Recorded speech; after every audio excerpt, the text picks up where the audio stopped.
Okay, we're on. Hi, everybody. We're on. We're on. Hi. We'll wait a little bit, see if anybody comes on. In the meantime, you know, you got to let it kind of run a little bit. Maybe we can tag some people while we wait.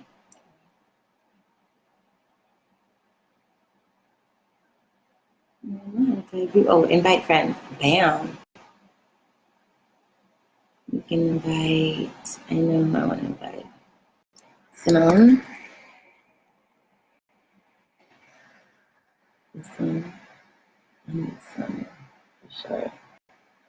Because they got these issues. I've been talking with these people about it.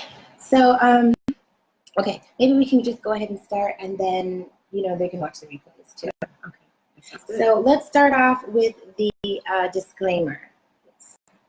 So as a disclaimer, I would like to make sure that everyone is aware that I am not a physician and I'm not a licensed certified herbalist. And the information that I share on Facebook and through guidance that I provide is solely based on my personal experience trying to heal from lupus and the research that I did in the search for answers. Okay. And everyone should make sure that they consult their physician if they have any type of disease or condition, to make sure that they get the full guidance regardless of the information that I provide. Okay. And the information that I provide in no way replaces the information that will be provided by a healthcare practitioner. Okay, so everybody got that? This is our disclaimer legally. The purpose and point of this is to empower each other so that we know more of what's out there, and we don't have to just completely surrender all control over to the people in the white suits, because there's so much information that is not being offered. So why don't you tell us, what were your symptoms when you first started realizing, okay, something's wrong, I gotta go see the doctor immediately? Yes, so in July of... Keep talking 1 second. I'm going to turn off the AC. I forgot. All right. In July of 2017, last year, I woke up and got dressed for work, and on my way out, as I walked outside, I began to have pain in my eyes. And originally, I thought it was I thought it was pink eye. And then I later learned, later as the day went on, I decided that, you know what, I think I need to go to the doctor because it didn't subside. And although I didn't have the full-blown symptoms of pink eye, I knew something was strange. So I did go to the ophthalmologist, and they gave me the medication and everything cleared up. Well, in August, it resurfaced. And except this time it came into the right eye. And it was at that time that the ophthalmologist said, you know, uveitis is rare, and it's usually associated with an autoimmune process. So I need you to get to the rheumatologist just to get the testing to determine, you know, what's the cause. Because to get it twice, with it being rare, I'm a little bit concerned. So that's when I made the appointment, and I went to the rheumatologist and then got the workup, got all of the blood work and everything done. And it was at that time that when I got my blood work back that the physician said that I had lupus. Now, mind you, I needed to put together not just uveitis. And what is lupus exactly? So lupus is considered an autoimmune process where the body begins to attack itself. So the different cells in the liver and the kidney, it could be in the bone, where the body doesn't recognize its own tissue.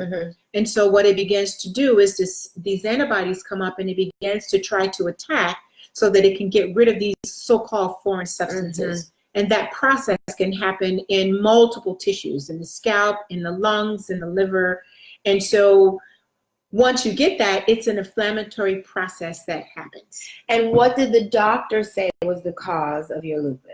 So there's also this notion that they really don't know the real cause of this autoimmune process, and they'll tell you that. But what they do are these clusters of symptoms that the person may experience that leads them to the physician, such as myself. And here's something that a lot of people didn't know about me, is because these things were happening all the time, I just thought it was a part of life. For instance, the connective tissue disease that I have, based on the blood work that was submitted to me, caused me to have a miscarriage. Oh, wow. Okay, and I never talked about my miscarriage. It is only now at age 55 that I finally had to talk to my 2 children to let them know that I had a miscarriage. I kept it to myself. I never told anybody. But I also didn't know that it was related to the connective tissue of lupus. Yes. Nobody ever knew that about me. You're saying this was the condition that developed over time. So now that I'm finding out at 55, when the physician made the connection to lupus, all the medical conditions that I've had throughout my lifetime, I finally put them all together. So the connective tissue was one of them. Another one is this ganglion cyst that you can see here. This is considered part of the connective tissue. This developed in August last year. Yes, but I want people to also know that while this is here, this is half the size that it was in August, because I've been working on it for almost a year now, doing lymphatic drainage, and it is almost gone. Okay, so in August was when you got, not even a full year. Not even a full year. So in August was when I got the official diagnosis, and then I began to put all the medical conditions that I had. Psoriasis of the scalp, the connective tissue disorder. I had some palpitations of the heart, so they were doing a cardiac workup, because it also can impact the heart, where you can get what they call endocarditis, or inflammation of the lining of the heart. So they were concerned about that, and I was getting the waking up in the middle of the night, and they couldn't find the cause. We know the cause now. It was related to the whole autoimmune process of lupus. So that's one. The connective tissue issue, which is what I told you, which impacts all of your organs, your kidney, your liver, the skin. And so when you get the symptoms is when they kind of put them together, and it's kind of fishing, trying to find out what's wrong with the individual. And once they did the blood work, they were able to see that this C-reactive protein was another thing that they looked for, although mine was negative. But the physician, another one is the psoriasis. I don't know if you noticed. I thought that these dark areas on my elbows was from me putting my elbows down. The physician said that this is actually a psoriatic patch. Okay? A lot of people have that though. Right, but they also have underlying lupus and probably don't realize it. So I just thought this was because I was black, but I also found out that all black people don't have this. Yeah, I know. And right, so the physician was the one to tell me. This is the first thing he did. He said, "Can you hold your arms up?" And so he goes, he was worried about this, because if this was really rough, and the reason why I think mine wasn't is because I was vegetarian. And even though I had those symptoms, you were vegetarian for 15 years, yes. And so I would like to say, yes, I would like to say that the reason my symptoms were not full blown was because I was able to keep some of the symptoms at bay, because I was vegetarian for 15 years. But yet I was still eating acidic foods. Yes. And one of the main offenders was gluten and wheat. So all of your bread and pastas. So that's the piece that was causing my body to be acidic, that still gave me the other issues that I was having around lupus, although not full blown. Okay, so now you get this diagnosis. What do you do? So I get the diagnosis in August. I go to my appointment, and when the doctor finished giving me the summation of the results on the paperwork, he decided that he wanted to put me on Humira. And it was at that point that I became angry. I was upset. I was like, Humira is advertised as a psoriasis. Yes, but exactly. But it also has suppressive of immune system suppressive properties.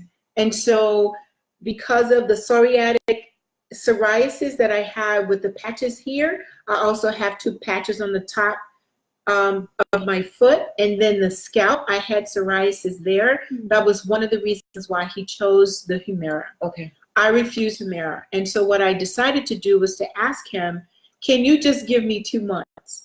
Because I would like to go look at an alternative way to get rid of this versus using drugs. In my mind, I just think of cancer, because they're cancer drugs that they use. And I was just not willing to do this. And I said to myself, I'm not going out with lupus. There's just no way. Now, I also want to say I'm very aware of lupus because I'm a physical therapist. And we treat patients with lupus my entire 35-year career. Actually 34, almost 35 years. And so I was aware of what lupus was, the symptoms and so forth. And so for me now to be diagnosed with it, I became angry. And I went into that mode, no, I'm not going out with lupus. And so he said, okay, I tell you what, we'll make your appointment and you can come back and see me. So he allowed me to go off 2 months, and I went on my way to look for alternative methods. Okay, and what did you find? So that night after I got home, I decided for some reason to go on to Facebook, and I posted about the fact that I was diagnosed with lupus. And I began to look for different diets. And somehow, and I believe her name was Vivian, I had started talking about looking at being vegan, looking at wheat belly. I saw the Netflix movie called What the Health. Mm-hmm. And then I also saw Fork Over Knives. Okay. And I would like to say that it was What the Health that caused me the next day to go cold turkey from being vegetarian for 15 years to vegan. Mm-hmm. It was that process that got me on my way towards healing. Oh.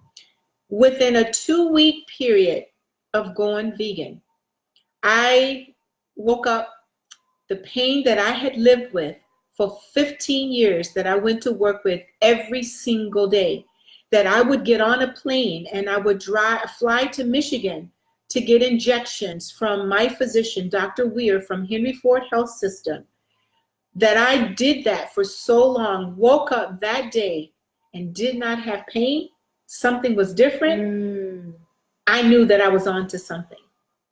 And so the 2 weeks in being vegan, I began to have what I feel at this point, a intracellular change within my body, because I began to remove those foods that created an acidic response in my gut, which is the same thing as the immune system. What are the foods that a vegetarian eats that causes an acidic system? Okay, so it was at that time that I began to talk about going vegan, and I believe her name was Vivian, that she said, well, have you heard of the nutritional guide? Mm-hmm. And I said, no. She shared that guide with me, and that was the Dr. Sebi nutritional guide.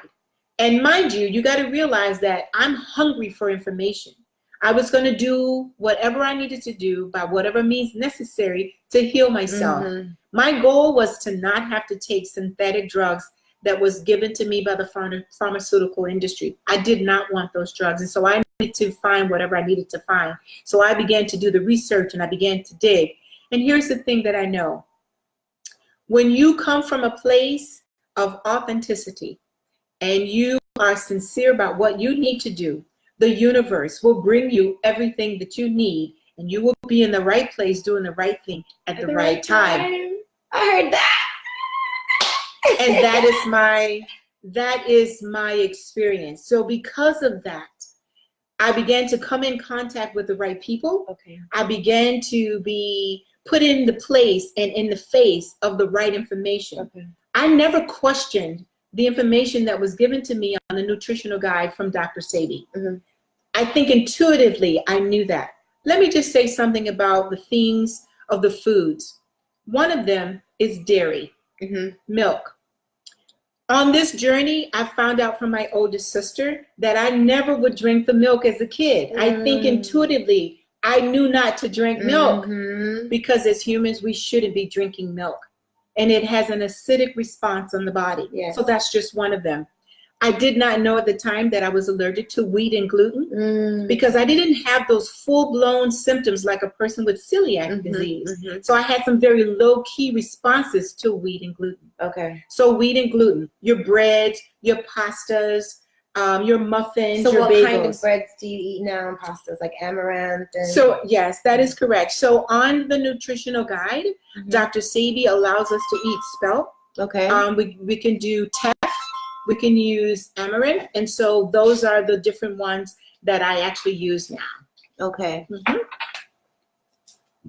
The other thing I did was I did not question the nutritional guide with reference to the vegetables, which in reference to the fruits, the grains, and the oils. Okay. I did this hardcore 100%. Why? Because I wanted to heal.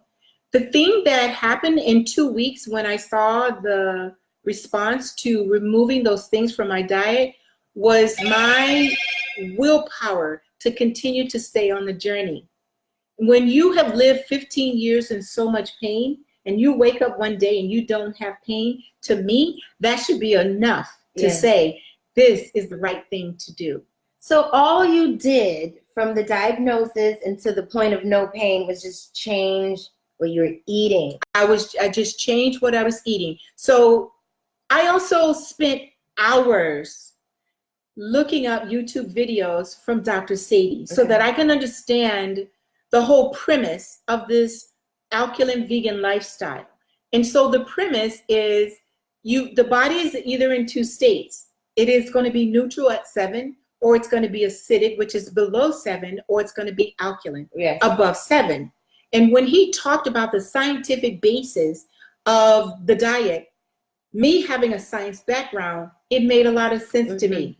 Then he presented to us a post or a presentation that talked about, it actually is a slide that tells you about disease. It tells you that over here, sickness is going to be in the realm of the acidic body. Healing and wellness is going to be over here, where your pH of your body is 7.0 or higher. That made a lot of sense to me. So the premise of the alkaline vegan lifestyle is to make sure that you move your body to an alkaline state. At the time of diagnosis, I was 5.5. Oh, wow, that's acidic. And within a 2-month period of changing the foods that I was eating, I went from a 5.5 to a 7.5 And are you talking about testing with the saliva tester? Absolutely not. What are you I'm testing? hardcore. And if anybody ever questioned me, I can let them look at my paperwork, which I carry and I keep. So with what are you me. talking about? You get blood tests? So now mind you, the rheumatologist is going to do all of this blood work, $3,000 worth of blood work, CBC urinalysis, and some other things that most people never heard of. And even your traditional primary physicians don't know what these tests are. Your rheumatologists are specialists, so there's special things that they look at. Like some people are not aware what C-reactive proteins are. And so this is the test that he did. He ran all of these tests, $3,000 worth of tests. They come back. And one of the things we looked at is the connective tissue disorder, right? It's showing that, the clotting. Here's another one. So when you cut yourself, there are clotting mechanisms which are in the blood, and you should stop bleeding within a certain amount of time. Well, mine was 19, which was high. And so if I were to cut myself, there would be concern because I would have the tendency to form blood clots, which increases the chance of having a stroke or heart attack, because the blood is not thin enough to make sure that the flow of blood is going to prevent this clot that may travel throughout your system. Let me put this on record. I believe to this day that my mother died of lupus. All of the issues that she had, which were similar to mine, we just never knew. My mother died in her sleep at the age of 66 from a massive heart attack. I know that to be true. My father, who I think also had lupus, we never knew because of the connective tissue disorder. He had a bleeding disorder, the same one that I was diagnosed with last year. Nobody in my family knew this, and I'm only finding this out at age 55. I can put this all together now. So the bleeding disorder, so my physician at that time wanted to also put me on a blood thinner. Because of the bleeding disorder. Did any of the physicians ever ask you, what are you eating? How are you nourishing yourself? Never. I never had one physician ever talk to me with all the symptoms that I was going in and out of the hospital to the, my physician offices, doctor's appointments. Nobody really talked to me about diet. I just intuitively felt that being a physical therapist and in healthcare, eating right foods, and I'm training people and teaching people how to be healthy. So eating right was a good thing. So that's why I got rid of meat. Meat actually stays in your gut for 6 to 8 months and sometimes longer. And so what it does is it coats the walls of your intestines, and it lays down, becomes hardened. Sulfur is there, and all types of things are there. Becomes a barrier. So when you ingest your foods, it can't properly be absorbed into the gut because you have all of these other properties from eating meat and eating acidic foods that's laying on the walls of your gut. Did you ever do a cleanse from in August to now, like a deep intentional, deliberate herbal mechanical cleanse? Yeah, so one of the things that I did, which I would like to say to the listeners, is that I went to ALKALINE Vegan Girls, and I really like to say that I'm very grateful for Suizette Carlos, because she started that group. Are they Broward based? No, this is a Facebook group. What's it called? ALKALINE Vegan Girls. Okay. And so I would like to give her kudos only because of the fact of all of the things that I've learned over the past 11 months. A lot of it came through being a part of that group. And so because I went there, that provided me with the foundation of learning the things that I did about Dr. Sebi, and about the nutritional guide, and about the spring water, and about natural products, and about how to cook your foods. And so I have to give props to that group, because I just think that the universe brought that group to give me my start, and the support that that group provides for you. I think it's over maybe 85,000 people that are there, and some of those 85,000 people follow me because I'm a part of that group, and I share my story there on the ALKALINE Vegan Girls group. And so it was that group that gave me the foundation to do this research and to find out what foods I needed to eat from this nutritional guide. So immediately you left the doctor's office, you found out about Dr. Sebi's food list, you followed it. 2 weeks later, you see such a huge improvement, but you already were vegan, but not alkaline. So now you're on the alkaline. I was vegetarian, and I want to make that very clear. The difference is that I was still eating chicken and fish. I was still eating yogurt, dairy. I was also still eating boiled eggs. Okay. So that was a lacto-ovo vegetarian. Correct. And so what I did was I decided that the whole vegan process is to get rid of the dairy and get rid of also the fish and chicken. So that's what I did. So I got rid of that. Cold turkey, 100%.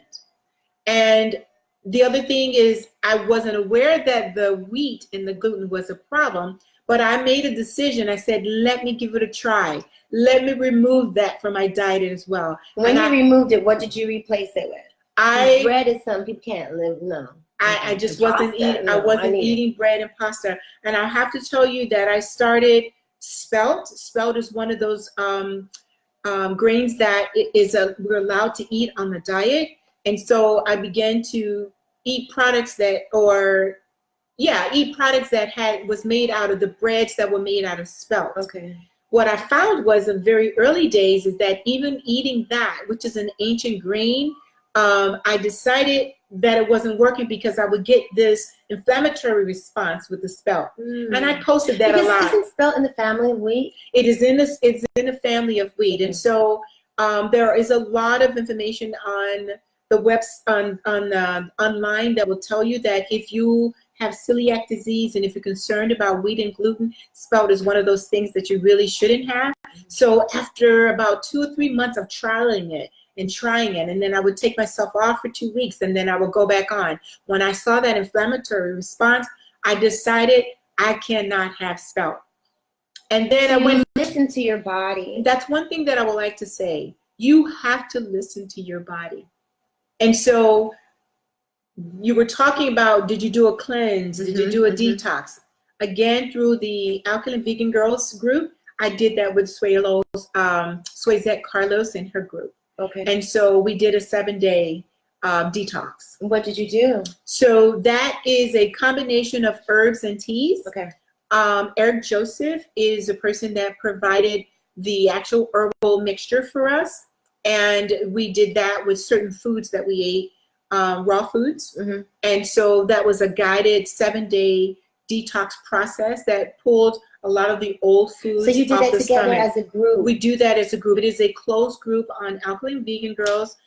Yeah, there is a cost for it. You pay for it. And then we'll close the group so that there's this communication with her and the people that are assigned in the group. So you sign in daily. There are different questions that are being asked. There's information that she shares throughout that 7-day So what process. was that cleanse like? Did you see colors and different colors of things coming out of you and so stuff like that? I hear a lot of people, and I watch Facebook a lot with people saying different things coming out. There's one thing that you have to realize.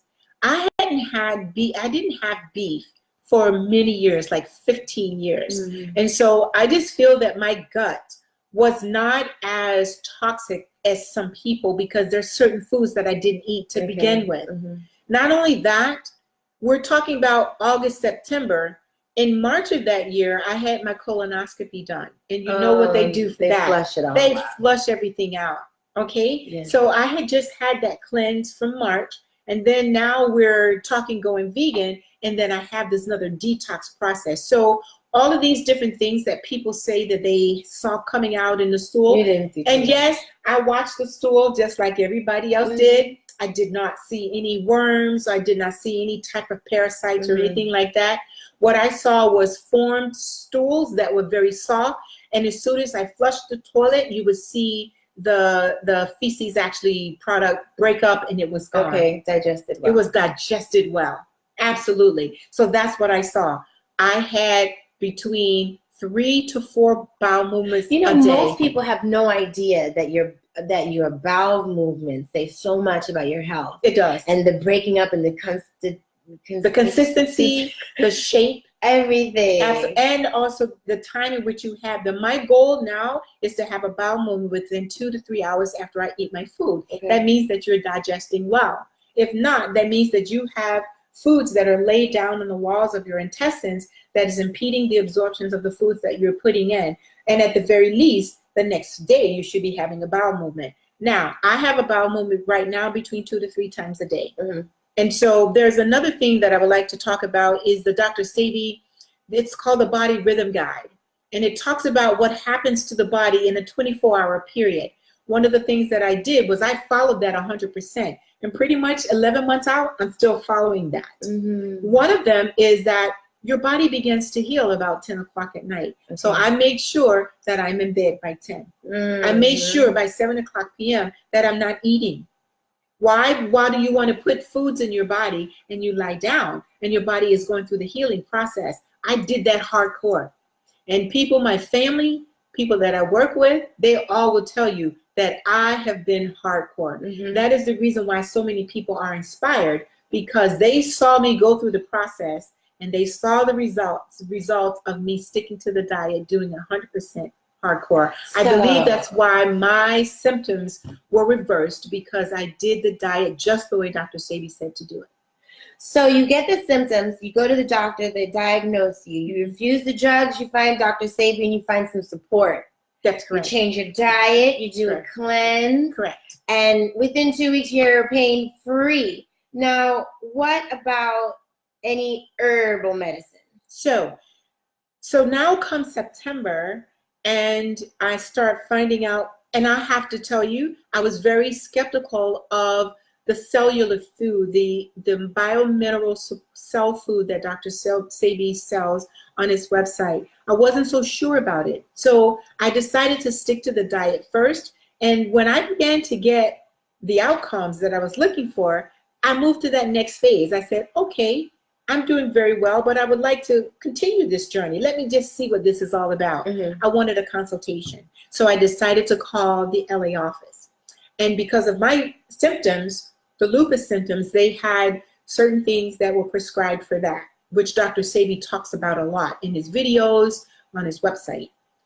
The Bioferro, bromide, Viento, and Iron Plus.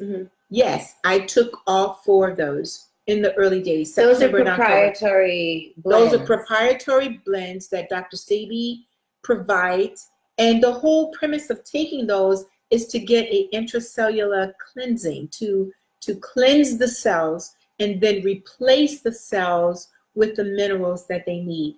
One thing we need to realize is that the body is made of minerals. And when those minerals are depleted, such as potassium and magnesium, creates problems in the body. You need those minerals to balance the functions of the kidney and of the liver and of the pancreas. Brain function. When those minerals are depleted, your body does not function properly. The lymphatic system, let me talk about that just for a second. The lymphatic system is the major system that I think is responsible for the autoimmune response that we have and the issues around lupus. the lymphatic system. It touches every organ in the body. It transports that lymph What fluid. is the lymphatic system? Let's let people know, because it's not obvious and it doesn't have its own pump. You know what I mean? And nobody ever hears about it until you get cancer and you get in your lymph nodes. Correct. So you know how the blood goes throughout the body and it swims throughout the tissues. Well, that blood circulatory systems, your arteries and your veins, are connected also to this massive system that's called the lymph system. And the vessels, it's right? of vessels. And so they're all intertwined. And what flows through the lymph system? It's not blood. It's fluid. It's Mhm. lymph fluid, Mhm. which also carries, it's responsible for waste, the waste product of the body. So when your cells are dumping, it's what we call the septic tank of the body. Mm. And so when the cells finish doing its thing, you eat your food, it goes to your body, to your stomach, and the acids there begin to break down the foods and the minerals and the different the minerals and the different things that your body uses. The system now sends it to various places in the body so that it can use it. That which the cells don't use need to go somewhere. How does it travel throughout the body? The lymph system carries it from one place to the other. And where does it always end up?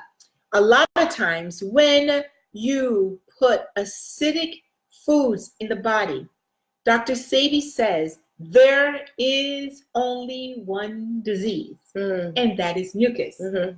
All diseases is because there has been a violation of the tissues of the body as a result of us eating foods that are acidic. Mm-hmm. And when that mucus gets built up into the body, the lymph system itself cannot transport that fluid throughout the body like it needs to. And it begins to do what we call backing up. Mm-hmm. Okay? So for us, it backs up in the bones. And when you get back up in the bone, mucus in the bone, you get arthritis. Yeah.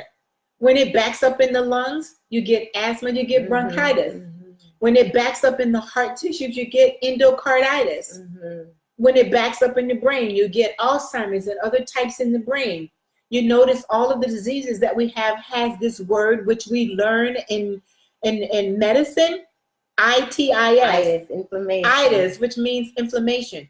Folks, all that really means is that there's a buildup of fluid. Where does that fluid come from?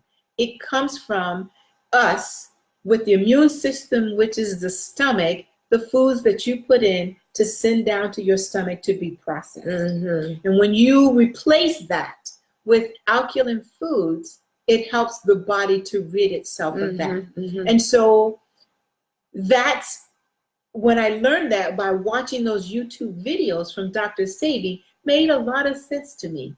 And that's why I never question it. You know what I always say is that to make it really simple for a lot of people who just are so disconnected from their bodies, so many of us are disconnected from being able to really tell if something is good or does it resonate with me, and I don't even know if I'm feeling okay or is this normal, is that we are microcosms of reality. And so if you were to stand anywhere on the earth where people are naturally able to live, just stand there. And don't look at anything, like imagine we didn't do anything to it. You just look at it. Look at it and you notice the number one abundant element everywhere is air. Yes. So the most important thing and most abundant thing that we need, number one, is breath. Breath is the peace, is the spirituality. More important than your food is what you're feeding your spirit. Then the next most important thing that you'd see on the planet is water. And the water is alkaline. The water that we see and the salt, the vast majority of it, it's alkaline and it's salt to the same exact degree that the blood is alkaline and salty. And then all the fresh water is actually just, it's like from condensation, which is distilled. That's right. So it's super easy. Okay, so you drink the fresh water so that your blood will be just like that ocean water. And then now look at the vegetation. The vast majority of it is green and leafy. The vast majority of it, at least 75% of all the vegetation that you would see where any human could possibly live is going to be green and leafy. So 75% of what we eat and ingest should be green, raw, and leafy. leafy. That is And then correct. the other 25% are fruits and nuts and berries and, you know, the concentrates and oils and seasonings and the niceties, you know. But that should be 25%. The bulk of what we eat is green and leafy, like a cow, like a horse, like a gorilla. Well, here's the deal. Now that I've been on this journey, And the green leafy 10 is months. alkaline, and everything raw is alkaline.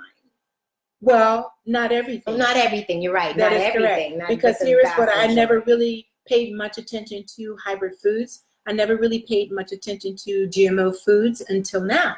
And the reason why Dr. GMO. Taby talks about that so much is because when you find the foods and the fruits and vegetables out in the natural wild, it is alkaline, in an alkaline state. And Dr. Sebi has talked about this for over 35 years, that he studied the various plants and different fruits as well as the herbs. When you find it in the natural state, it is always in an alkaline state. We know that there are certain foods that they've been able to genetically modify. And what he has taught us is that when you do that, it is not genetically complete. And how do you get it? You have to put a binder with it. What is that binder? That binder is starch. One such example is starch. Starch. So the carrot, for instance, is not a natural food. Starch is not a food either. Starch is a chemical. And so when you ingest these things over time, that's what creates these free radicals that we get in our body. That's what creates disease over time. And let me give you an example. When you put something that is a GMO or hybrid into the body, it goes down to the stomach. When the digestive process starts, eating a carrot, for instance, your stomach says to you, Sherry, what did you just give me? Doesn't know what to do with it.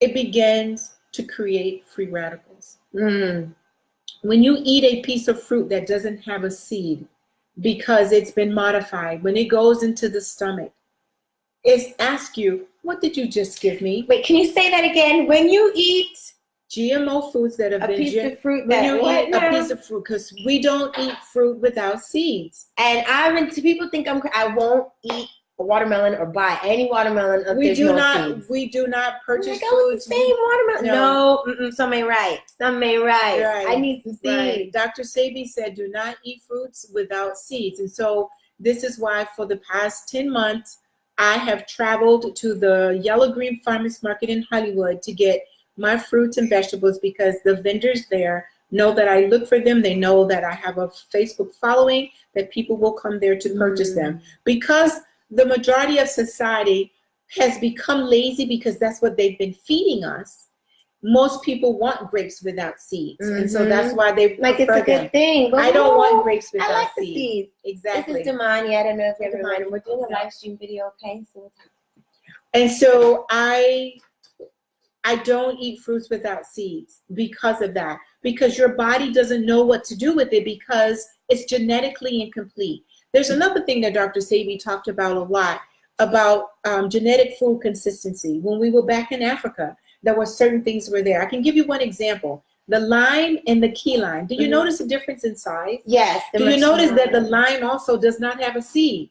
The big green lime does not have a seed. Why? Because that is a hybrid of the small key lime. The key lime is the natural fruit.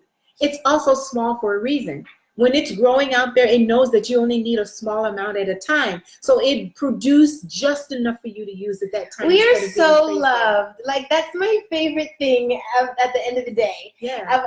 We are so loved. Yeah. We're made in an environment that wants to hug us and love us. Right. And it's like, no, it's over here, it's over here, it's over here. Yes. And I'm wondering, like, don't they ever get frustrated with us? Yeah. I would have given up on humanity a long time ago. Yeah. But they never do. Yeah. These divas in the I mean, like, I don't know if it's going too off, to there, but these entities and these these plants are alive. Like, they really love us. Right. And so that's why I just never questioned that which he taught us about natural plants and the herbs.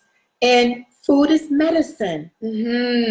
Everything that food is medicine. Food is medicine. Your diet is medicine. You cannot eat whatever you want. Right. And then you're like, well, give me an herb for my lupus.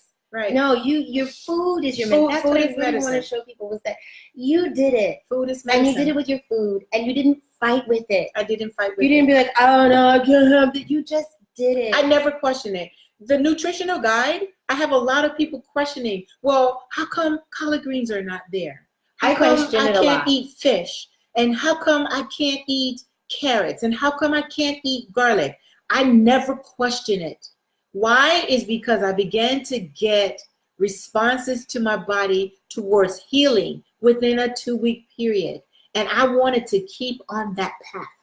And if what he gave me was going to do that, I was going to stick with it. Mm-hmm. That's why I think I experienced the healing that I did. So when did you add the herbal formulas? 2 months later, actually 30 days later, in September, I made the phone call to the LA office. Mm-hmm. And I told you that I got the BioFerro, the bromide, the Iron Plus, and the Viento. That is the combination of biomineral support that they recommended. And so I began to take that. I saw an additional improvement at that time. How long did it take for you to see the additional? I would say, again, within another 2 weeks, Mm-hmm. I began to see some other changes in my body. Like what did you My do? skin.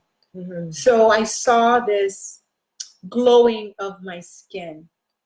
Just think about that for a moment. When you have now removed foods that create an acidic response, now your stomach has gone to an alkaline state. What happens to the skin?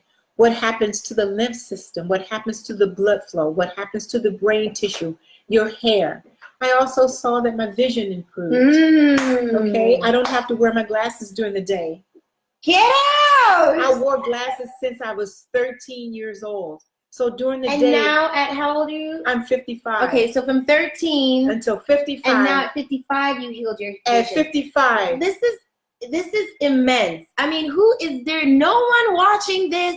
This is immense. You healed your eye. Yeah. And let me tell you how I found out.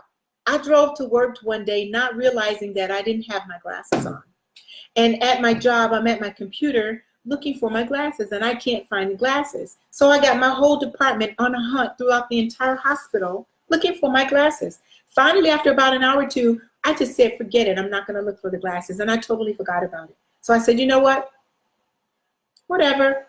I get home from work that afternoon, and I find my glasses on my dining room table. It was at that moment that I realized that my vision had improved, that I drove to work not having any issues. Wow. Yeah, if I took my contacts off and I tried to drive, no issues. I was able to see the computer, the whole 9 yards. This goes beyond. My ophthalmologist this year in March, normally I have to go back every year. He told me, he said, I don't know what it is that you're doing, but you don't have to come back for 18 months.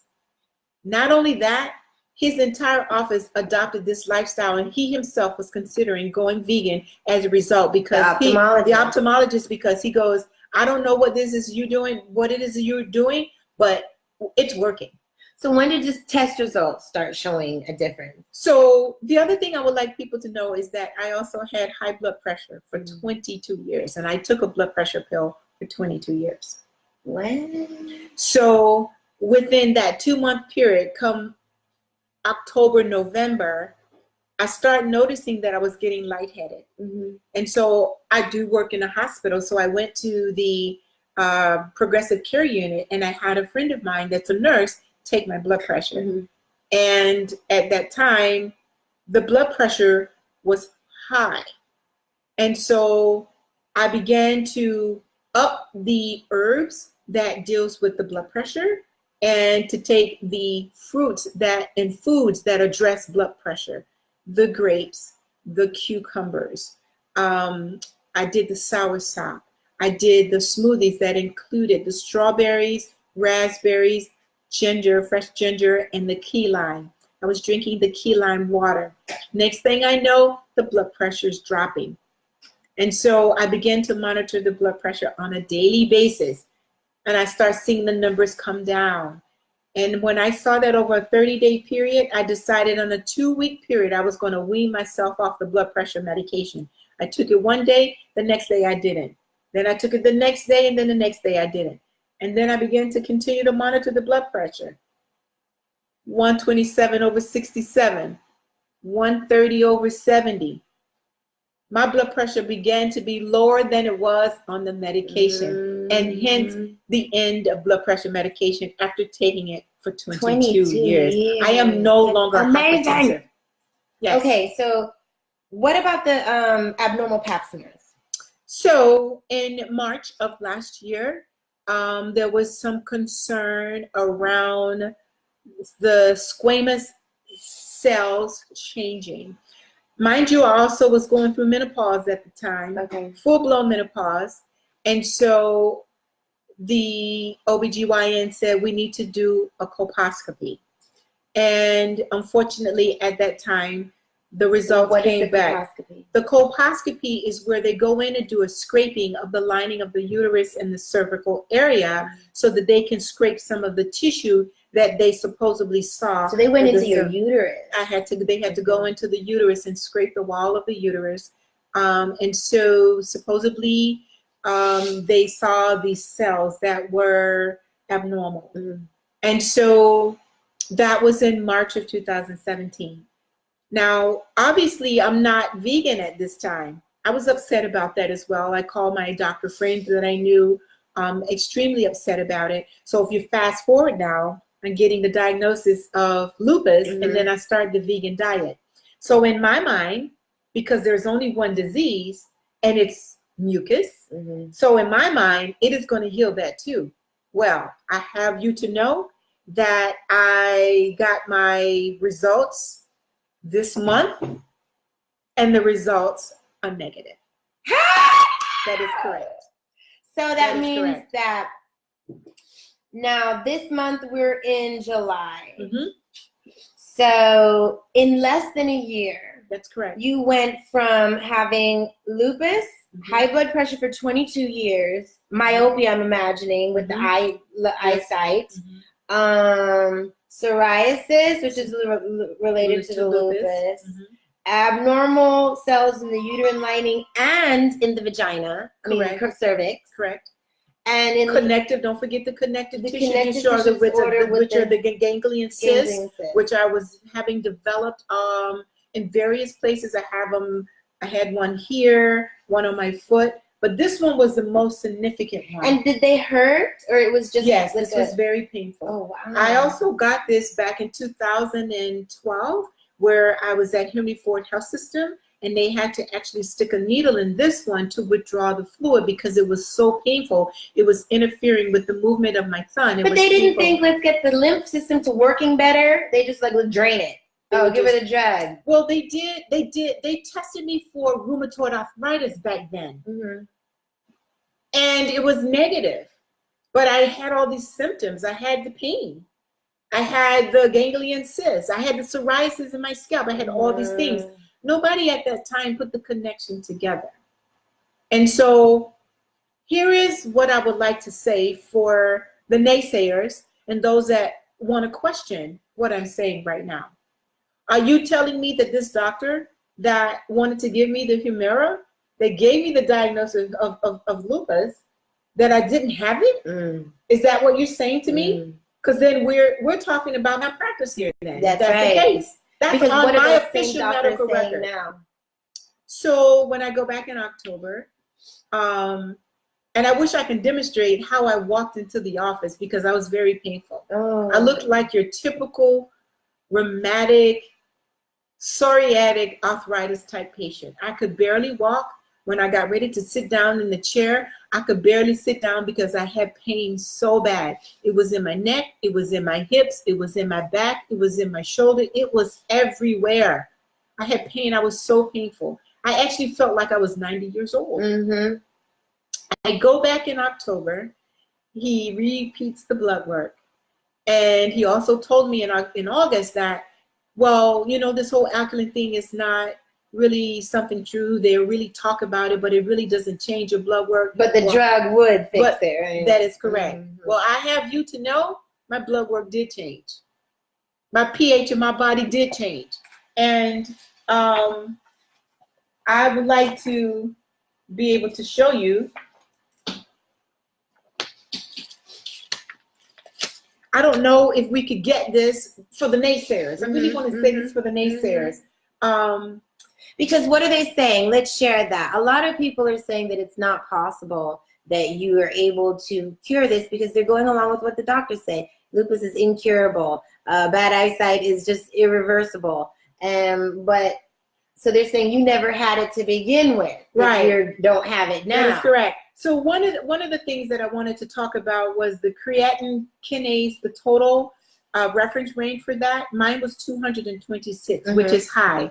The normal range is between 29 and 143. Okay. One of the other things is that the lupus was attacking the my thyroid. So I've had this subclinical thyroid hypothyroidism my entire life. I want to also let the listeners know, taking the sea moss and the bromide, which is your sea moss and your bladderwrack combined, I have now corrected my TSH levels. They are now normal.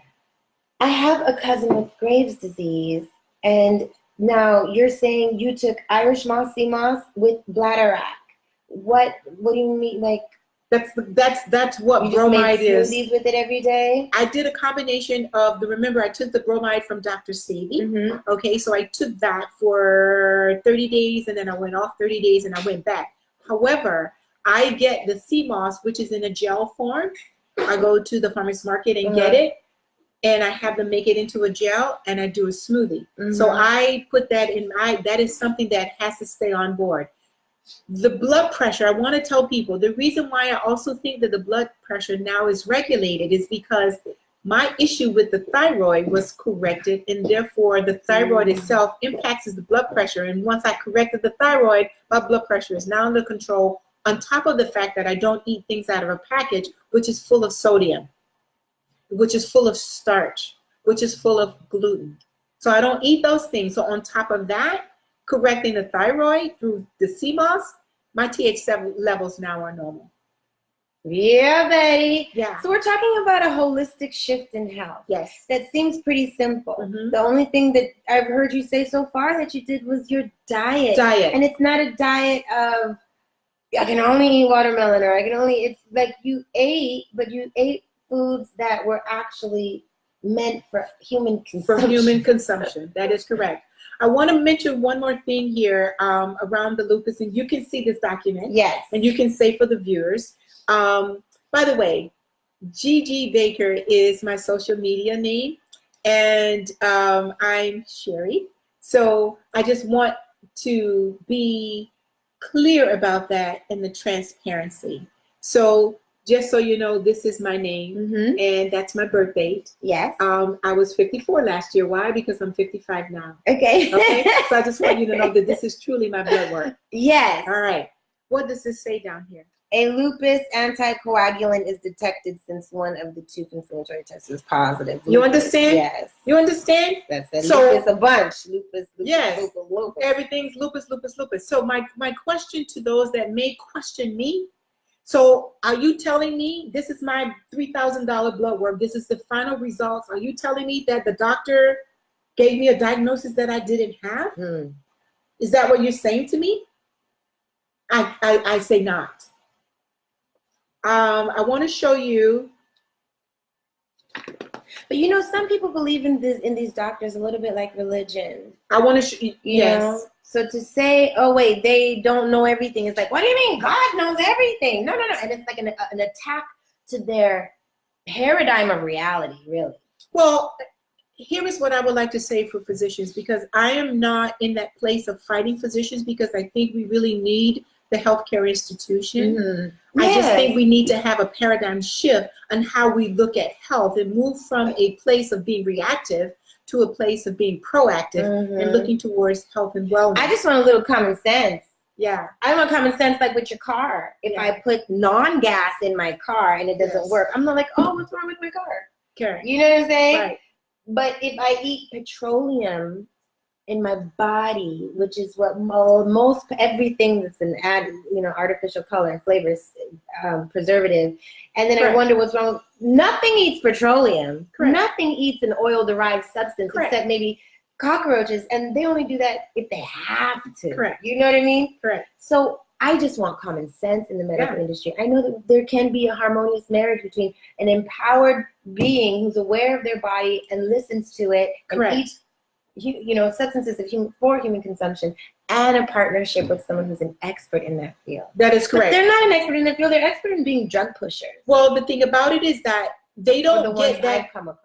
Well, they don't get that level of training around nutrition and the alternative medicine. There's just been something that's really become big, probably over the last 25, 30 years. And so the medical institution just has not really caught up. They're starting to. And so to the defense of a system that I've worked with for, you know, over 34 years now, they don't know what they don't know. You know, you're better than me because I have no compassion. They don't know what they don't know. At night, especially the ones who are pediatricians who are giving vaccinations out, like, and then they get mad at you when you don't. I'm like, how do you sleep at night? Well, here's what I would like to say. I have know. been able to convince a lot of physicians in this journey. Please tell me the reaction that these doctors are having when they're seeing your test after they're telling you and you refused their treatment. Correct. So my physician, he's going through the iPad, and he finally threw his hands up. He says, "I can't fight you." So we're talking 2 months later. I go for the follow-up visit. He does a repeat blood work. He finally just throws his hands up. He says, "I can't fight with you. I can't fight." And so he says, "But you'll always be my patient. And if you need me, you can come back in 6 months." So he didn't, okay, wait. He has a patient with lupus. The patient has refused his treatment. The patient comes back 2 months later with blood work that is getting healthier without, and he doesn't be like, "What have you done? not even How interested. did you do this?" Not even interested. Let me tell you why. The healthcare industry also is a money-making But industry. isn't that his job to fix bodies, or is the job to push drugs? What is it? I'm not sure what he's thinking. All I can tell you is that he was less one patient, and he will be less one patient if I continue on the path that I'm on right now. And it's every intent to remain where I am and to inspire others to do the same thing that I did. Because to me, it was miraculous. I couldn't believe that I was in so much pain, and the issues that I had was because of food that I ate. Food. I wanted to show you really quick. What do you see there for my pH? pH 5.5. Okay, so I just wanted people to know that, no, I'm very transparent. I was very honest about the pH of my body. It was 5.5 at the time, okay? And there was one other thing that I wanted to tell you about the coagulation.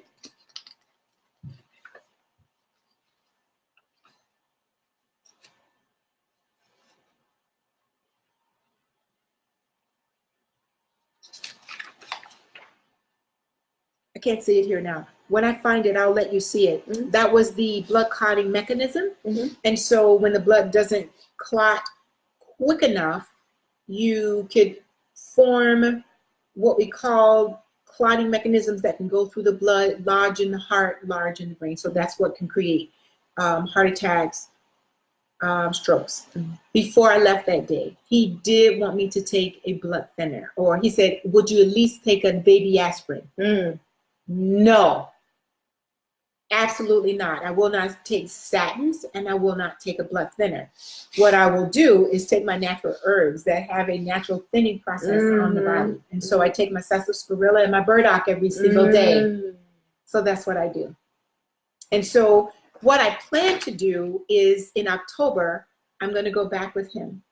And I will do a repeat of this same blood work again. So now we're talking a year later. So I would like to see if any of these values now have changed. That's what I would like to see. And what about, did you get a follow-up visit on the uterine situation, the abnormal cells? Yeah, that was in June. I think I did make a copy of that. That was in June. And so let me tell you about the experience in the OBGYN's office. So she now is wondering, okay, so what did you do? I said, I just need you to know that I went alkaline vegan.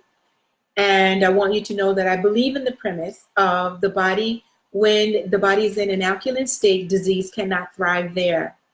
And I confirmed that with the director of my laboratory department where I work at the hospital. Mm. I asked him, I said, is it true that disease, bacteria, viruses cannot survive in an environment that's alkaline? And he says, absolutely, that's true. Every patient that's in a bed here in the hospital, I can guarantee that their body is in an acidic state. Wow. But physicians don't really tell you that.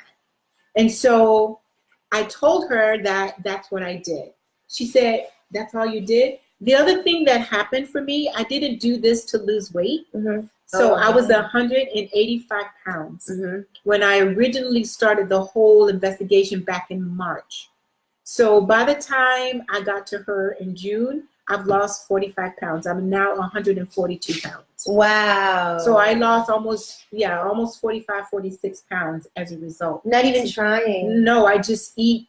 Did you take on like yoga or any kind of? So for exercise, I do walking. Mhm. I do a lot of grounding at the beach. And so What does that look like? What do you mean grounding? So the earth is made of energy, and you transfer that energy from the source of the sand and the grass through your feet when you walk barefooted, and you transfer that through the body. And so I purposely do that walking so that I can connect with all that there is, and I just happen to do that on the beach. So I watch the sunrise usually every Saturday, Sunday, and I try to get there twice during the week before work, and then I walk for an hour. Natural vitamin D is the other reason that I go. So that's the only thing that I have right now that is questionable about my healing journey. My vitamin D levels are right on the brink of being a little low. Mm-hmm. So I purposely go to the beach so that the sun can hit me in my eyes so that I can get the natural vitamin D. I will not take vitamins at all. No vitamin D for me. How about that? No vitamin Vitamins D. are often a part of like naturopathic healing. But vitamins are not natural. What the body needs is minerals, and Dr. Sebi talks about that a lot. We need the phosphorus, we need the magnesium, we need the manganese, we need the iron. And so the body is made up of minerals. Vitamin B12 we're not concerned about. They want us to eat the meat to get that. Mm-hmm. What does a gorilla eat? Green. And berries and bamboo sticks. What does a cow even eat? Mm-hmm. Grass. Same as the horse. As humans, we were never designed to eat meat. We were never designed to eat that way. And so I really feel that the healing happened is because I not only moved towards those alkaline foods, but in the last 45 days, I've moved to primarily berries and melons. Mm-hmm. That is so Yeah. cool. And so recently I went to a holistic physician. I got rid of my regular primary doctors because I need a physician that's going to align with the lifestyle that I'm living. And so the blood work came back. He was in amazement. His wife is vegan. And I didn't finish telling you about the OBGYN.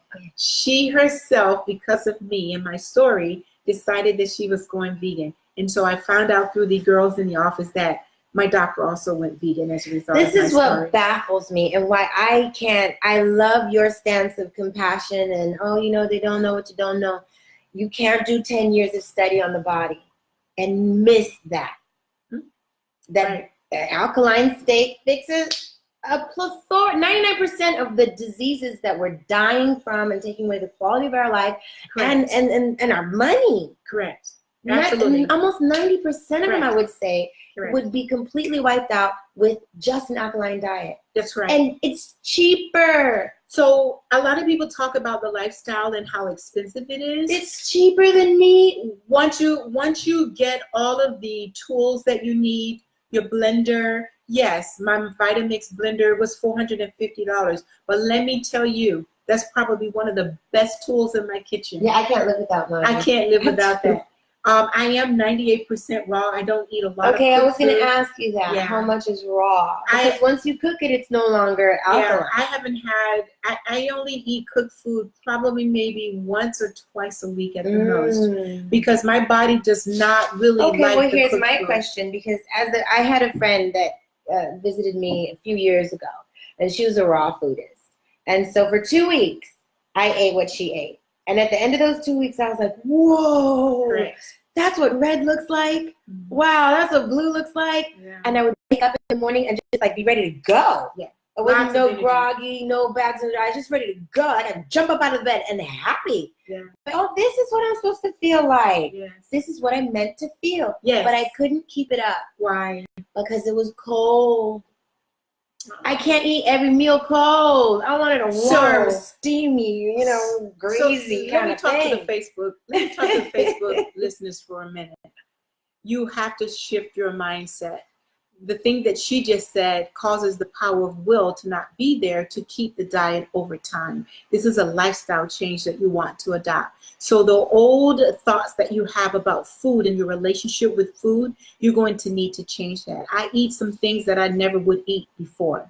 I drink teas without honey that I ordinarily in the past would not do. The first thing you need to do is to make your mind up that you want to eat to live, and that you want to have a life of health and wellness. And in order to do that, you have to have a mindset change.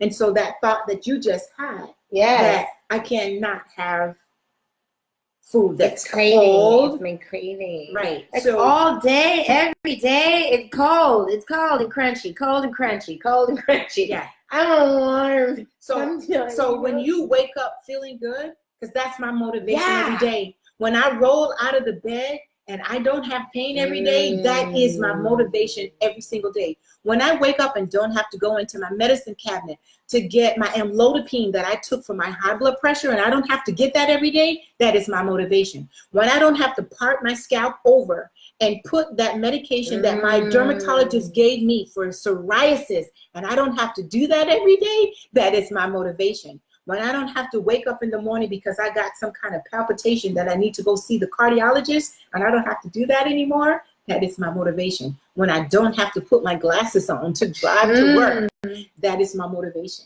You understand? Yes, so absolutely. That's what keeps me motivated to do it. Now, let me just tell you, yesterday I decided, I don't know what it was. I was in the cafeteria. I had my cooler that I normally take and my lunch bag that I normally take. I had all my foods that I normally take with me at work. Something got into me and I decided that I wanted to try rice noodles at work. I know better. It is starch, right? Rice is bad for you. It has cyanide in it, and it was white rice noodles. And I just, and then it had a little soy in it. Soy is bad for you. Soy is not even real food. I decided I was going to try it. And I did. And I paid for it up until the past hour just before coming here. Get out. Yeah, the body has no tolerance. Once you clean it out, it has no tolerance. My body is so clean. Within 30 to 45 minutes after eating the wrong food, my body feels it. This is how I know that I have a healthy digestive tract. Remember that I told you that I would like to have a bowel movement within an hour and a half to 2 hours, or maybe 2 to 3 hours after I eat my food. That is a healthy digestive tract, because the food is moving through the system the way it's supposed to move. Within 30 minutes, I could feel it. And it lasted until I had all the bowel movements to pull that out of my system. It finally left my system about an hour ago. And that inflammatory process that I was getting is now gone. How about that? Yeah. That's the way it works. When you have a clean system. A lot of people, when they're cleaning their bodies out and then they'll do something like that, they'll think that there's something wrong, or that, especially when you're cleaning out the uterus and you're going through the processes, and then you eat something bad and you have like bad cramps. You're like, oh no, I'm going back.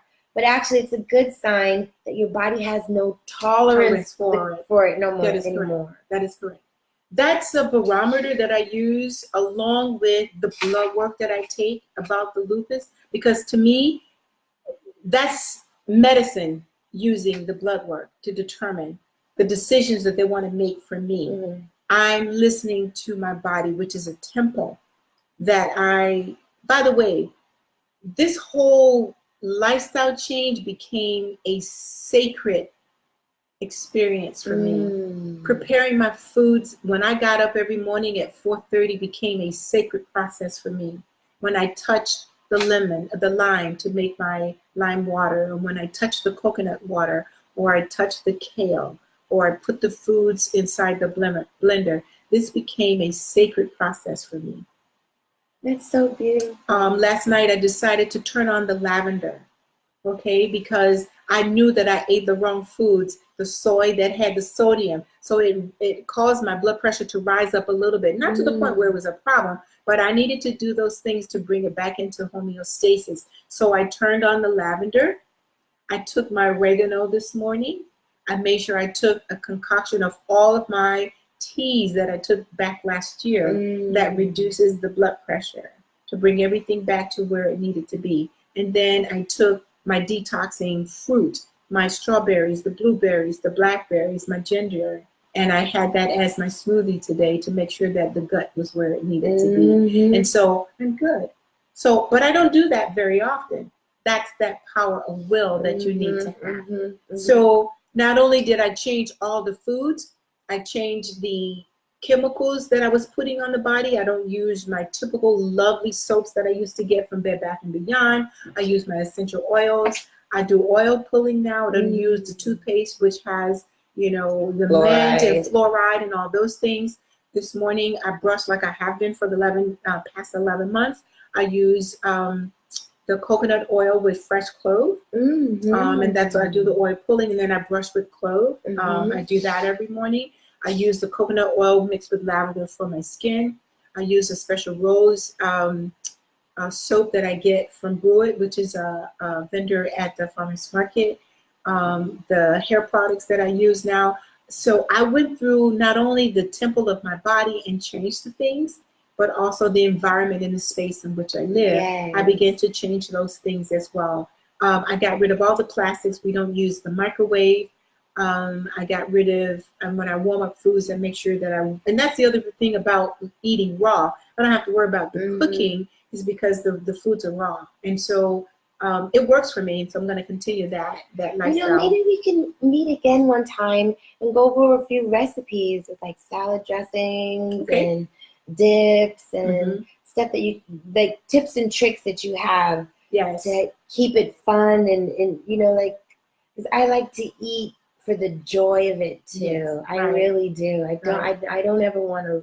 I want to milk joy out of everything that could possibly have joy in it. I think eating food, and I loved eating, and I think eating food, because I now view food as medicine. I don't get caught up in that socialization of eating anymore.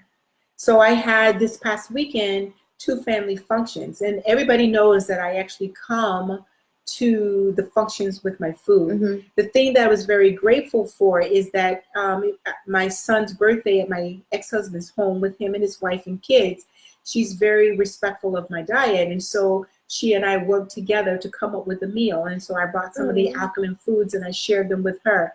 And little did I know, she has been following me on Facebook, and she herself has adopted a lot of the healthy foods, and I'm very grateful for that. We are grateful to you. Yeah, so I know now that there's a lot of people, even though they may not, you know, respond to me on Facebook, I'm now finding out that because of the things that I've shared over the past 11 months, a lot of people have been inspired to change their habits. Chronic disease is no joke. I have worked in a hospital setting for 34 years, going on 35 years, and I see the people coming and going. And it is no joke to have high blood pressure, diabetes, heart disease, lupus, any type of the anemias that you may have to have, or cancer. It is no joke to have those. And so my goal is to continue this journey and to inspire as many people as I possibly can to change their diets. Yes. Thank you. Yes. Thank you for sharing. Okay, so let's do a quick recap then. Yes. So you were already vegetarian for a long time. 15 years. But you also were on blood pressure medication for 22 years, glasses. Medication for psoriasis. For psoriasis. Medications for anxiety. I no longer have anxiety anymore. That's another thing that the diet did. It cleaned up the blood flow to the brain. And for those that may be dealing with anxiety and depression, I just think that this is the perfect lifestyle for mental illness. Wow. So I am a healthcare executive, and my job is very stressful. And I was full of anxiety in the morning all the time. I also think that it was a part of my so-called genetic tendency because my mom also had anxiety and depression, and I had that. I no longer deal with anxiety and depression. And I used to take some medications off and on, you know, for the anxiety, and I was going through some changes there around the anxiety. And that moment that I woke up, and the minute my eyes opened up and I didn't feel it anymore, it's worth every minute of it. So the anxiety and depression is not there either. So no high blood pressure. The psoriasis is gone. The ganglion cyst itself now is almost gone. I do a lot of the lymphatic drainage, which I was telling you around that. I don't have to take the medication for the psoriasis of the scalp as well. I don't have to do that. My calcium score, which is for cardiac, my physician is in amazement because I'm 55 years old. My mom died from a cardiac disease. My brother died of things that related to the heart. It's in my family. I have none of it. Wow. I no longer have the high blood pressure either. So now you can't say it's in your family no more. Bad eating was what was in your family. Absolutely. So the improvement of weight loss, which has afforded me to really feel good and to look good. I mean, I was a size 10, 12 before, and I'm 0.3 now. I am trying to maintain my weight now. That's huge. I don't really, I don't have any appreciation for poundage like that. But I can understand sizes. Well, yeah, right. So most people don't realize it. So, you know, the 185 pounds now to 140 pounds, but I also went from a size 10, 12 to a 0.3. And so now the journey is in a different level. I'm digging deeper. I'm looking at the adrenal glands more. I'm looking at the lymphatic system more. I'm looking at the impact of the lymphatic system on the kidney, the liver, the gallbladder, and how, because I had an iridology reading. And so just like you go to acupuncture and you see that the foot has a representation of the body, the eyes also have a representation of the entire body, and I had my eyes read. So now I've shifted to that level. Dr. Morse is somebody that I didn't know a whole lot before, Dr. Robert Morse, and so I'm starting to look at a lot of work that he did, and some things that he looks at the acidosis of the body and the impact of acidic foods. And how do you spell Morse? M-O-R-S-E? M-O-R-S-E. And so I'm looking at some of his work now because it makes sense to me.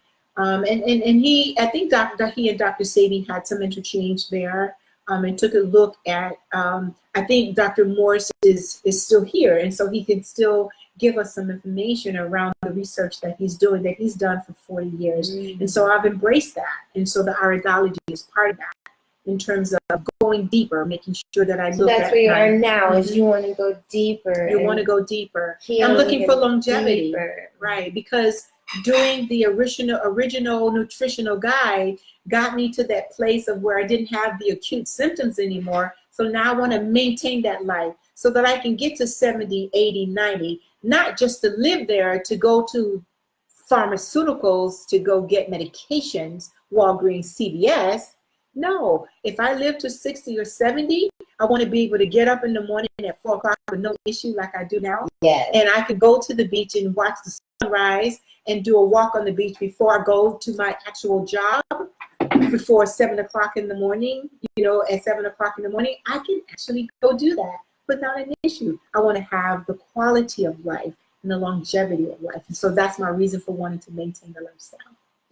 That is so wonderful. Yes. Okay, I'm wondering, did we go over anything? Did we go over everything? Questions? Welcome, Auntie. Is that your name? Salam, Mariam. Okay. Well, I'm really grateful for this time that you had with us. Absolutely. I'm hopefully going to edit this and synopsis it and put it in some written form and share this again. And I'm really appreciative of the time that you came to spend, everything that you showed us. The things that I'm taking with me is the things that helped you close that gap, like I said, between knowing and doing. Right. What you focus on in order to get, yourself amped up to change your eating habits. The fact that you joined as a group, a support group, and then you give so much to the people around you. I'm sure that supports you too. Oh, absolutely. And that Dr. Seavey, it was really big that he said we have to help each other. And so that's the reason that I give back. I don't really need to move to a place of, making this out of a business at this point, because I have my own career. I will at some point begin to do some trainings here in South Florida, but my time is also valuable. I also have 35 years of healthcare. And so from that perspective, yes, I may seek to be reimbursed from that. But as far as sharing with reference to the nutritional guide and to show people how to begin the lifestyle, I want to be able to keep that legacy that Dr. Sadie talked about in terms of helping our people. That's the reason why I help so many people. You give us the vision of what it is. Correct. What it is, because some of us we don't even have anyone to look at. Like, how do you do that? What do you mean don't eat raw food? Like, that's so far away. I have so many family members that have anemia, lupus. A singer friend of mine, I was telling you, has lupus, and she if we could just close that gap between knowing and doing, knowing how the body works, what it eats, what it uses as fuel, and then just eat that. That's correct. Just eat that. Yeah. The nutritional guide to me is so much gets clear. Simple, just eat that. And then if you want, you can add on these herbal supplements to hit specific conditions, right? Because they form as astringents, and so when you need to clean the particular organ or to clean the gut, sometimes you need those herbal teas to do that. They're allies. Yes. But it's a matter of making up your mind and having the power of will. And it's just eating good food. Good, wholesome, clean out. It's not these big old processes and you got to make this exact formula and you got to drink it 3 times a day at exactly this hour and take your test and do this and do that. You just ate real good food and you got your eyesight after forever, no blood pressure, your skin cleared up, your emotions and your mental health lifted, everything changed. That's why. This is how we should be living. That's the way it and should you're be living. 54, and it's not even a year ago you were walking into your doctor's office overweight and in pain every day, and on everyday blood pressure medication. And in less than in 2 weeks you saw a difference. And in less than a year, got rid of all the chronic diseases. Like, we need to embrace this. Absolutely. It's so time. It makes no sense that we would be advancing so much in technology with, quantum physics even. They're going to come out with quantum computers soon. That's right. But we're dying younger, especially us. Oh, it's just we're dying younger and younger. My sisters are getting fibroids and breast cancer at a young and then dying from it. It's food. It's food. It's all food. It's a virus. Dr. Sadie said that there's only one disease, and that is mucus. There has been a violation of the body as a result of us ingesting those foods and products that are acidic to the body. The goal is to get that body to an alkaline state. Why? Because disease, bacteria, and viruses cannot survive, including cancer cells, cannot survive in an alkaline environment. And an alkaline environment is what makes us shine and feel good. Oh, you know what I learned too? The body, the human body, when it's at its optimal health and it's eating, just all the right stuff, we're supposed to smell like jasmine flowers. That's a beautiful thing. We're supposed to smell like jasmine.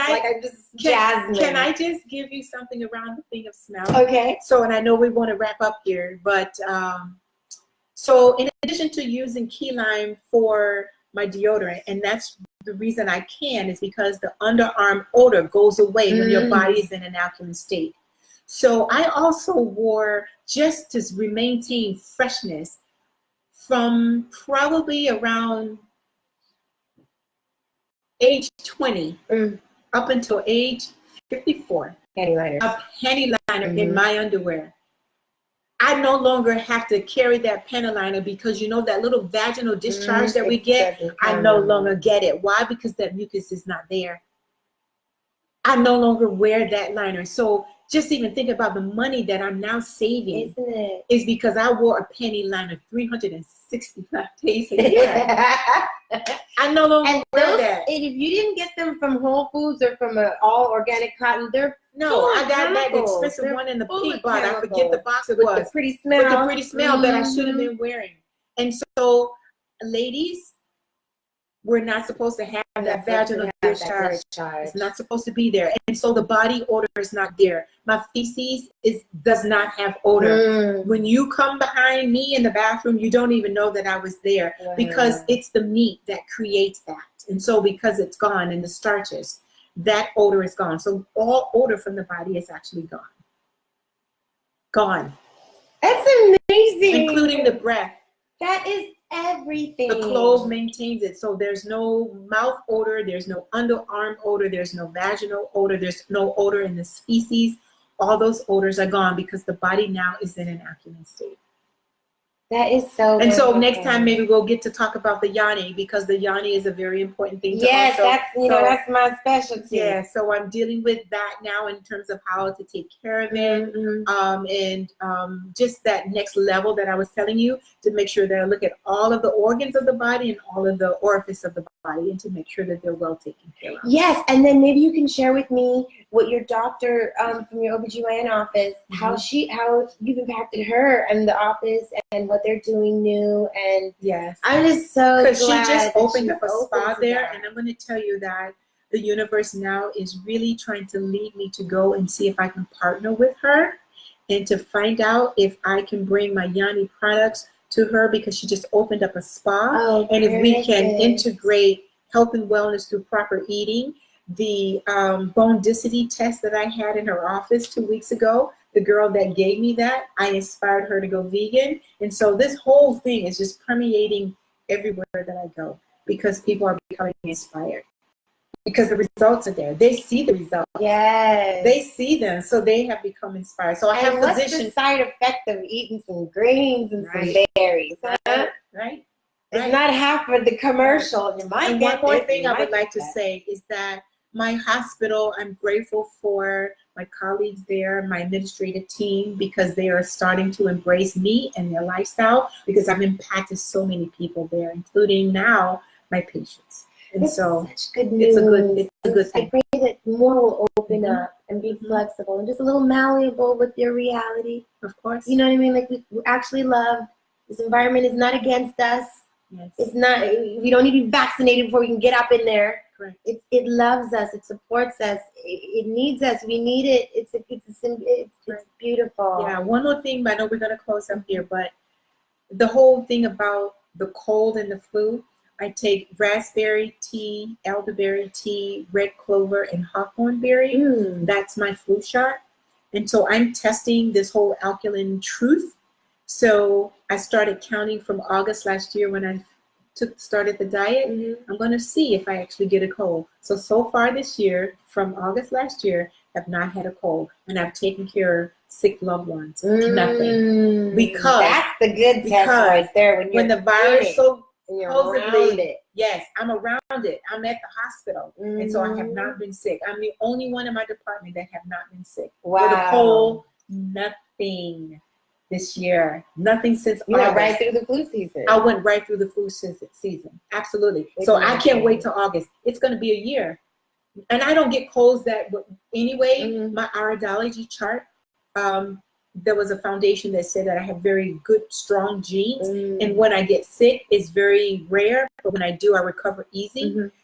But still, I still got a cold from time to time. I haven't had one since August last year. So I'm going to wait and see if I actually went this entire year without the cold to see if this whole alkaline premise works. I'm going to test it. And so far, you've already gotten so many wonderful results. Yeah, the results are there. My favorite is the eyes. Oh, the eyes are just unbelievable. The only thing I'm working on now is I want to see what else I can do so that I don't have to wear the glasses at night because I wear them at night. I'm curious to see. Yes. The eyes and the blood pressure, more so than the symptoms from lupus. I don't know why, but the fact that I don't have to take a blood pressure pill is humongous. Because don't those have like terrible side effects? Well, you can end up on dialysis and kidney failure after a while. Absolutely. You did it for 22 years. 22 years. No longer. No you longer. did that. You did that. Yes, did that. I'm so glad. Thank you for You're spending welcome. this time with me You're welcome. and coming here. And I really hope we can do it again. Yeah. As you notice, the other one kind of, we'll go over that. Okay. But at least we got, these wonderful people here to share, and we're going to share it some more. Please share with the people that you know. And yeah, listen, you can ask us questions from here on out too. So you're tagged in this post, and I'll make sure that you stay that way. I'm going to edit this and put it on YouTube too. So. All right. Thank you. Thank you guys so much for tuning in. Like we said, share it. You can continue to ask questions, and we'll get back with you, okay? Thank you so much. Peace and love. Nourish and radiate.